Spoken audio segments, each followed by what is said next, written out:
Inaabisuhan ng Department of Health ang publiko na iwasan ang pagbababad sa sikat ng araw dahil posibleng magdulot ito ng sakit. Pero para sa mga hindi makakaiwas dito, may mga paraan naman para hindi tamaan ng heat stroke at iba pang sakit dala ng sobrang init.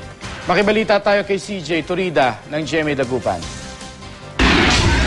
Madalas nakababad sa ilalim ng sikat ng araw si Rodolfo de Venecia. Ang kanya kasing trabaho, magmando ng trapiko. Sa edad na 56, batid niyang may kahirapan ang pagiging traffic enforcer. Lalo na raw ngayong painit na ng painit ang panahon. Sa tindi ng sikat ng araw, nakararanas daw siya ng pagkahingal at pagsakit ng ulo. 10 oras naman ang ginugugol ng construction worker na si JC Olalan sa kanyang trabaho. Madalas din siyang mabilad sa araw. Nakakadagdag daw sa kanyang pagod ang malinsangang panahon. Kaya kanya-kanyang paraan daw ngayon sina Rodolfo at JC para mapreskuhan ang pakiramdam. Palagay ko kung mayroon kang masisilungan, kaya sandali lang, okay lang yun.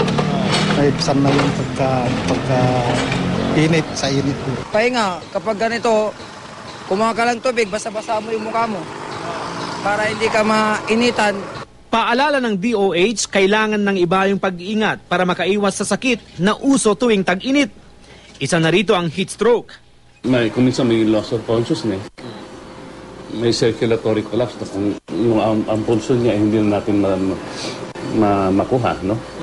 Para makaiwas sa heat stroke, ugaliin ang pag-inom ng maraming tubig, magsuot ng maluwag na damit, magdala ng panangga sa init tulad ng payong at sombrero, iwasan ang paglabas sa bahay mula alas 11 ng umaga hanggang alas 3 ng hapon.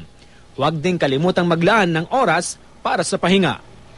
CJ Torida, Nagbabalita, Pilipinas.